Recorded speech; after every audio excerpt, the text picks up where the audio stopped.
Good morning বন্ধুরা, তুমি কেমন আছো? আশা করি খুব ভালো আছো। আমিও খুব ভালো আছি। প্রতিদিনকার মতো আজকেও তোমাদের কাছে রেসিপি নিয়ে হাজির হলাম। আজকে আমি বানাবো সজনের শাক।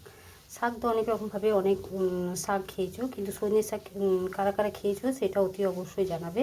আর এইভাবেও বানিয়ে একবার হলেও খেয়ে দেখবে, দুর্দান্ত লাগে। শুধু এইভাবে বানিয়ে খেলে দারুণ লাগে। আরও অনেক রকমভাবে বানানো হয়, সেটাও পরে দেখাবো। তবে এখন চলো একদম সহজ উপায়ে শর্টকাটে 10 মিনিটের মধ্যেই শাকটা বানানো হয়ে যাবে। তাই আমি দেখো সজনের শাক বেছে নিয়েছি একটা একটা করে পাতা। এখানে নিয়ে নিয়েছি নুন, হলুদ, সামান্য পরিমাণে চিনি, শুকনো লঙ্কা, রসুন আর কাঁচা লঙ্কা একটি, ঝালটা যেরকম খাবে সেরকম। আর আমি গরম হতে দিয়ে দিয়েছি। এর প্রথমে গরম জলের মধ্যে নুন, হলুদ আর শাকটা দিয়ে দেবো, নিয়ে আমি সেদ্ধ করে নেবো। দেখো বন্ধুরা, জলের মধ্যে নুন, হলুদ আর শাকটা দিয়ে দিলাম। আমি এবার একটু সেদ্ধ করে নেবো, যাতে যে কষটা থাকে বেরিয়ে যাবে আর একটু নরম হয়ে যাবে। দেখো বন্ধুরা, সেদ্ধ হয়ে গেছে। এবারে আমি জল থেকে ছেঁকে নেব। দেখো বন্ধুরা, কড়াইটাকে ধুয়ে মুছে আমি ওই কড়াইয়ের মধ্যে সরষের তেল, শুকনো লঙ্কা, একটা কাঁচা লঙ্কা আর রসুন দিয়ে দিলাম। রসুনটাকে ফাটিয়ে দেবে। আর দিয়ে দেবো সামান্য পরিমাণে চিনিটা পরে দেবো। এটা রসুনটা একটু লাল করে ভেজে নিয়ে তারপর আমি এই সজনের শাকটা দিয়ে দেবো।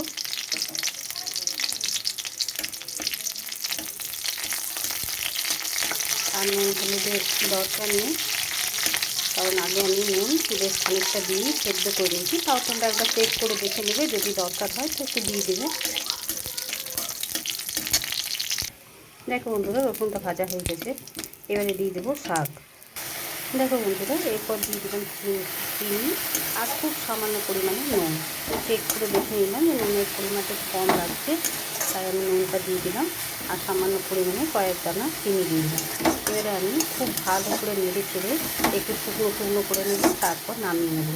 আর এই শাক আর ভাত দিলে আর কিচ্ছু চাই না, কোনো ভাজা ভুজি কোনো রকম কোনো শাক দিয়ে হয়ে যাবে।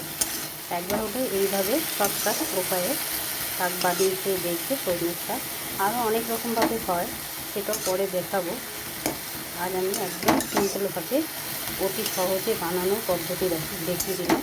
তোমরা একবার হলেও বাড়িতে বানিয়ে খেয়ে দেখবে, তারপর আমাকে কমেন্ট করে জানাবে যে হ্যাঁ কেমন লেগেছে।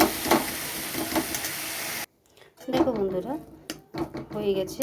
আমি গ্যাসটাকে অফ করে দিলাম, দিয়ে একটা অন্য জায়গায় ঢেলে নিয়ে তারপর তোমাদের কাছে ফিরে আসছি। আর দেখো কতটুকু হয়ে গেল শাকটা। দেখো বন্ধুরা, আমার শাকটা তৈরি হয়ে গেল একদম সহজ উপায়ে, সহজভাবে। একবার হলেও বানিয়ে খেয়ে দেখবে, আর কেমন লাগলো অতি অবশ্যই কমেন্ট করে জানাবে। আর ভালো লাগলে লাইক, শেয়ার এবং চ্যানেলটিকে সাবস্ক্রাইব করে দিয়ে আমার পাশে থাকবে। আজকের মতো এতটুকুই। কালকে আবার অন্য কোনো রেসিপি নিয়ে হাজির হব। সুস্থ থেকো, ভালো থেকো, তোমরা আমার বন্ধু হয়ে পাশে থেকো।